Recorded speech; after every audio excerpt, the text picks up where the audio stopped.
Hi, and welcome to Reading with Ms. Momo. Today we're going to do another fairy tale. I've been doing fairy tales for the last few times, and if you haven't seen them, you might go back and look and check on my videos. You can just click on videos and you can see over 100 videos that I've done, but most recently I've been doing fairy tales. And I hope that you've enjoyed the fairy tales. Today, our fairy tale is one that I know that you know, but the author this time has changed it up just a little bit, and that's what authors can do. They can take the story and they can change it up some. I hope that you listen carefully to hear the plot and the setting and the characters, because you might want to write your own story and have a story about Cinderella, because that's what our story is about today, is Cinderella, retold by Barbara Carlin, illustrated by James Marshall. And it's a little bit different than the Cinderella story that you are used to, but that's what I'm hoping you will do, is take this story and make it yours and write something about Cinderella like you would like. As I read, decide which character you wish that you could be. Once there was a widower with a kind and beautiful daughter. Life was sweet in their simple cottage until the widower decided to remarry. Now, a widower is a dad without a mom. Her mom had died, and they lived in a little cottage. Not knowing the ways of the world, he married a vain and horrid woman, whose two daughters were vain and horrid as she. "What a stupid little house," they said. And there they are, and they were not very kind to Cinderella. They were very mean and ugly to her.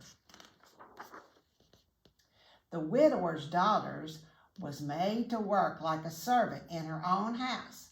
She soon was run ragged, washing, ironing, scrubbing, dusting, cooking heaps of food. The poor girl no longer had a bed of her own and had to sleep among the ashes and the cinders.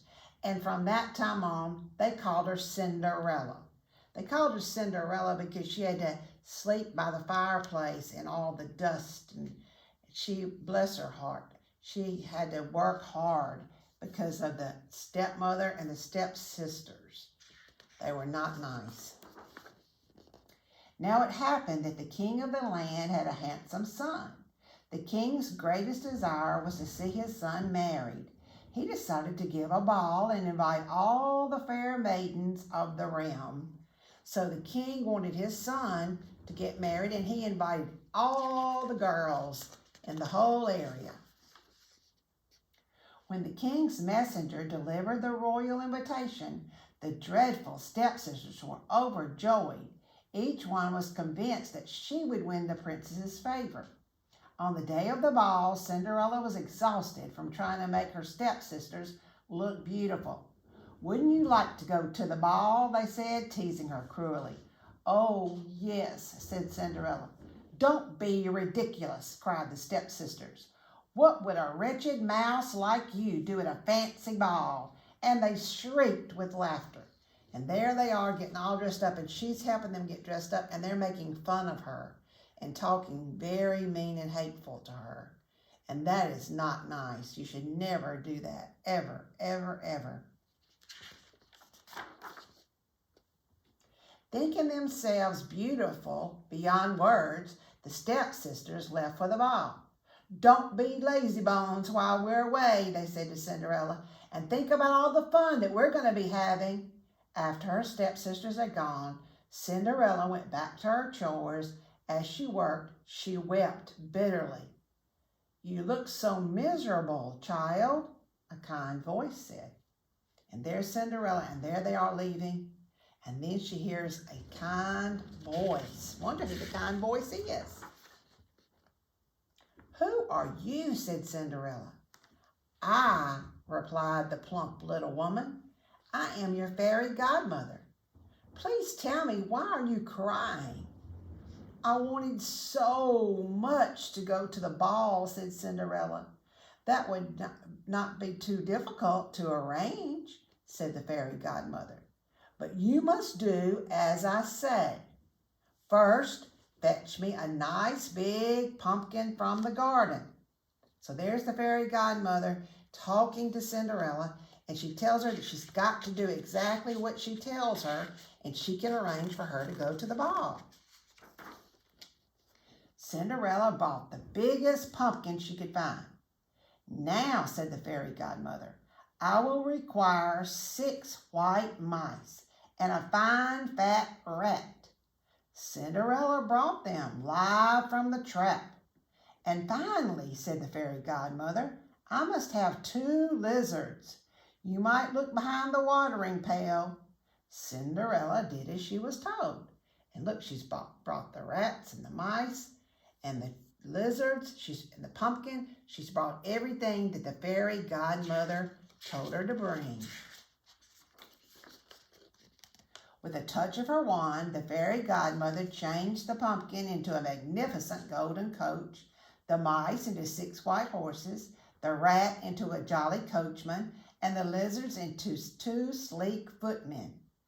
Lovely, the fairy godmother exclaimed. Off you go. Oh, I'm in rags. I can't go in rags, said Cinderella. Silly me, said the fairy godmother. She transformed Cinderella's filthy rags into an elegant gown, and on her feet placed a pair of sparkling glass slippers. Now you are ready, said the fairy godmother. But remember this, you must return home before the stroke of midnight, for all of your finery will change back to what it was. Cinderella promised to obey, and then she was off to the ball. And look, there's Cinderella, the horses, the footmen, the coachman, and the fairy godmother is up there watching it all. And they're getting ready to go to the ball. But there's one rule. She must be back by midnight. At the palace, the prince learned that the enchanting maiden had arrived, and he greeted her himself. The other guest was puzzled. Who was this stranger?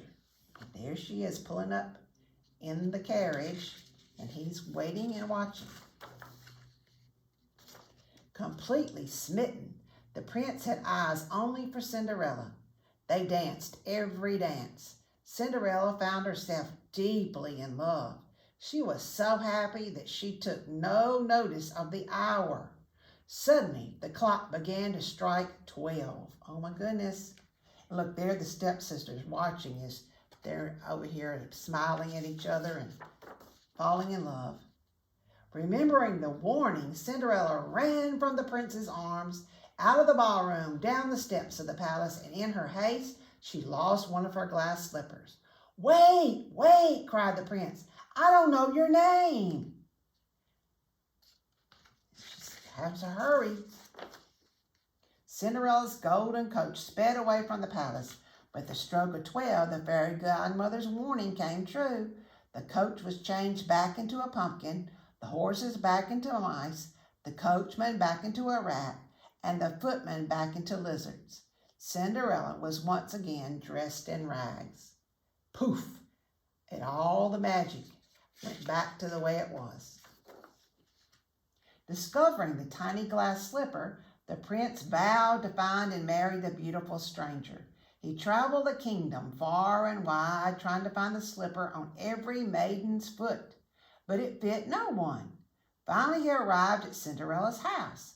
Me first, cried the elder stepsister, extending her long, skinny foot. But she could not manage to only get her toes into the slipper. My turn, cried the youngest stepsister, thrusting her pudgy foot at the prince. She pushed and shoved and grunted and groaned, but the slipper would not fit. May I try it on? Said Cinderella, stepping out of the shadows. There she is watching. As they're trying to put their feet in, it won't fit. And she asked, could she please try it on? The glass slipper fit perfectly on Cinderella's tiny foot. I have found my princess, cried the prince. We shall wed tomorrow. On the festive day, the kingdom rejoiced, generous and forgiving. Cinderella moved her family into the palace and found a lord of the court for each of her stepsisters to marry. So the shoe fit, they got married, and her stepsisters found husbands. The Cinderella's fairy godmother moved in too, just to make sure everyone lived happily ever after. So everyone moved into the palace with the prince and with his wife now, Cinderella. And they all lived happily together ever after. Wasn't that a fun story? And it was told a little bit differently than what you're used to. I hope that maybe you learned some lessons through this story. A lesson of patience, of kindness, of forgiveness, of not letting bad things make you have a bad heart or making you give up, of being selfless and grateful and brave. You should never give up. You should always keep on trying. You should never stop dreaming and believing in yourself. I hope that you will either have a little play at school and do a performance of this story or of one of the fairy tales that we've read. All of your stories have a plot, a setting, and characters, and fairy tales start out once upon a time and they always end happily ever after. Maybe you could write your own story from a character's view that you would like to be.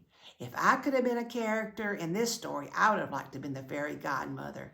And I would write my story from the fairy godmother's perspective. Maybe you would have wanted to be a coachman. Or you might have wanted to be one of the mice that turned into a horse. Or you might have wanted to be the prince. I don't know. But maybe you can try and see and come up with a story.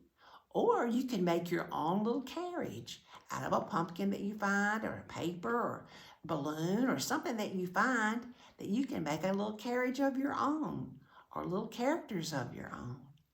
Until we meet again, I hope you read more fairy tales and that you are patient and kind and forgiving just like Cinderella. Smile and be happy. Have a great day. God bless.